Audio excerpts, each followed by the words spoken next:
नमस्कार शेतकरी मित्रांनो, शेतकऱ्यांची शेतीशाळा प्राकृतिक आधुनिक कृषी शोध प्रशिक्षण चिकित्सालय रामपुरी बुद्रुक मध्ये आपले सहर्ष स्वागत आहे। आज आपण आहोत काय नाव? प्रभू आप्पा कुबडे, मुक्काम पोस्ट पानकनेरगाव, तालुका शेनगाव, जिल्हा हिंगोली या ठिकाणी यांचं बेडवर बैंगन आणि टरबूज होतं। तर टरबूजाची आज हे झालेली आहे, हार्वेस्टिंग झाली आणि वांग्याची पण तोडणी चालू आहे। यामध्ये कुठं आपल्याला खंदून बघता येईल का मुळ्याचं हे काय कसं झालंय ते? मुळ्याचं सोटमूळ जे बनलं नाही आपलं, कारण काय?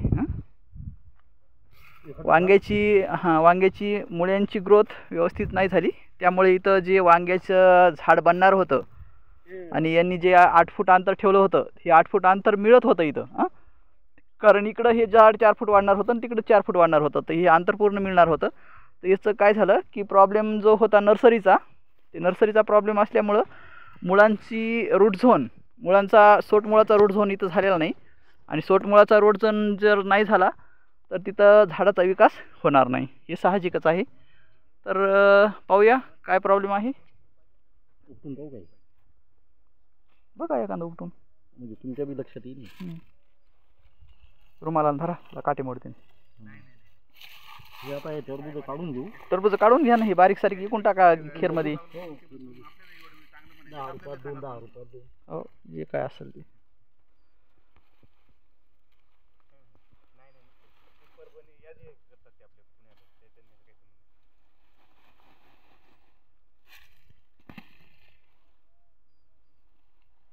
मुळ्या खूप जबरदस्त आहेत बरं, मुळ्या भरपूर आहेत, म्हणजे त्याचे कसं आहे माहिती आहे का, बाजूच्या मुळ्या भरपूर वाढल्या, पण त्याचा रूट झोन म्हणजे जे मेन रूट झोन आहे, मेन जे मुळी जायची सोटमूळ ज्याला म्हणतात, सोटमूळच नाही राहिली त्याला,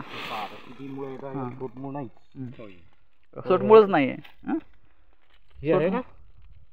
सोटमूळ कोणतं आहे? दुमतल, पण ते खाली गेले माऊली, नाही दुमतल, ते दुमतल सोटमूळ जबरदस्त आहेत बरं, त्याला हलवा ना, सोटमूळ कळतंय कोणतं इथं।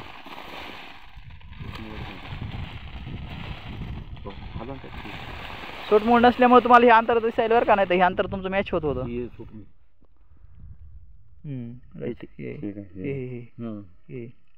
पण त्याची वाढ अशी नाही झाली, हे काय की हे सोटमूळ आहे, हे जे सोटमूळ आहे हे कमीत कमी जायला पाहिजे बघा 18 इंच, म्हणजे या मुळी, या मुळी इतकं खाली सरळ, हे जसे बाजूला गेलेत ना, आता हे जसं बाजूला गेलं हे मूळ, जवळपास हे 1.5 फूट मूळ आहे, 18 इंच, तर 18 इंच हे खाली खोल झालं पाहिजे जमिनीमध्ये। जर जमिनीमध्ये खोल गेलं तर 18 इंच म्हणजे 1.5 फुटातले न्यूट्रिशन त्याला मिळतील। ह्या बारक्या मुळ्या गेल्या चांगल्या आहेत, बारक्या मुळे चांगले, मग ह्या बारक्या मुळे तर झाड आहे ना आज तुमचं, जे आज झाडाला फळं लागायली तर किंवा जे काही फुलं लागायली तर हे जे तुम्हाला माल निघायला आहे, तर हे ह्या छोट्या छोट्या मुळ्यावरच आहे। आणि ह्या मुळ्याचा विस्तार जे आहे ते बेडमध्ये तुम्ही जी माती भरली त्या बेडच्या मातीमधले न्यूट्रिशनच हे उचलायले, फक्त जमिनीमधले न्यूट्रिशन उचलीच ना, आलं लक्षात? तर त्यामुळे काय झालंय की याचा झाडाचा विस्तार जेवढा व्हायचा तेवढा नाही झाला, हे कारण आहे त्याचं, बाकी काही नाही। नर्सरीतूनच आलेले काय करावं त्याला, पण नर्सरीत वयाचे दिले असते ना झाड, त्याला काहीच करता येणार नाही। आता आहे तसा प्लॉट घेणे, याला न्यूट्रिशन बॅकअप सोडत राहणे आणि आहे तसा प्लॉट रिकवर करणे। जर समजा आपल्या न्यूट्रिशन जे आपण देणार आहेत त्याच्यामध्ये जर समजा हेच मुळं जर समजा आता सरळ जर गेले तर तुमचा प्लॉट सुधरू शकतो। आता हे जे बायपासला जे गेलेली मुळं आहेत साईडला, आता ह्या मुळ्यालाच आपल्याला असं खाली कसं घालता येईल, हे पाहावं लागेल। जर हे मुळं जर खाली गेले तर खोलवरली न्यूट्रिशन उचलेल ना झाड, आता हे खाली खेत गेलेली आहे। आता हे जे खाली गेलं हे मूळ, तर याच्यासारखे हे दुसरे पण खाली जायला पाहिजे। आता बेडचे तिकडे गेलेत ना, बेडवर आता हे पूर्ण बेड इथपर्यंत आलीत मुळं, झाडाचा विस्तार कुठे आहे इथं, तर हे इथपर्यंत आलीत मुळं, तर हे इथपर्यंत मुळं आलेले ते सरळ खाली गेले पाहिजे, लक्षात? मग खाली जर गेले तर खोलवरचे न्यूट्रिशन उचलतील, आणि खोलवरचं न्यूट्रिशन उचललं तरच आपल्या झाडाचा चांगला विकास होईल। माल पण लागण सध्या, आता नाही सेटिंगसाठी जे आहे प्रॉब्लेम ते दुसरा आहे, त्याला मी तुम्हाला स्प्रे देतो,